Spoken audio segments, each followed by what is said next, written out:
just seconds before we see what is expected to be a commemoration of those killed just 1 week ago, exactly at this moment when the Paris attacks began. The French are going to mark the occasion, we understand, in a unique way. Parisians are not doing a moment of silence. They will hold what's being described as a noisy and light-filled memorial.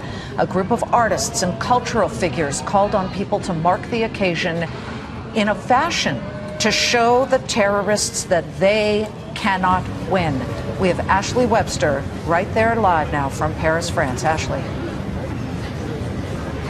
Yeah, good evening to you, Liz. And in fact, it is right now 9:20, the moment that the attacks on Paris began 1 week ago with the bombings at the Stade de France in northern Paris suburb. Let me get out of the way. We're at the Place de la République. This is one of the areas that has become a memorial, if you like, with people bringing flowers and candles to signify their memories of what has happened here in Paris. This has been a large crowd here every day that we've been here, and tonight, as you can see, a large group of people holding hands in a circle around the memorial.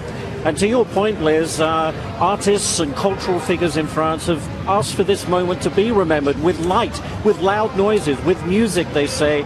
Light a candle just to show that the culture and freedom of France will never, ever be eradicated, as they put it. So here we are. We've been here, well, I would say for the last 48 hours. This is the largest crowd we've seen. I should also point out that just literally a 2-minute walk from here are a restaurant and a cafe that were targeted by the terrorists, and even now a very solemn reminder with the bullet holes still in the windows. This city still very much shaken by what has gone on, and no doubt with the attack in Mali today just reinforcing those fears of what perhaps could be coming in the future. So everyone very vigilant.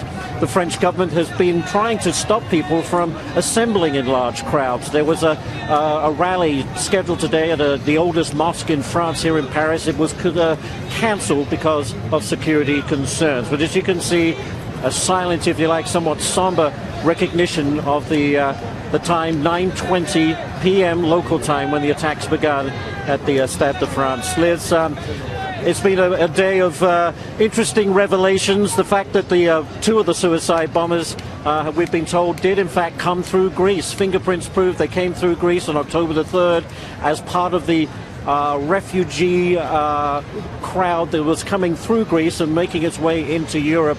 And that has EU ministers calling for stricter border controls.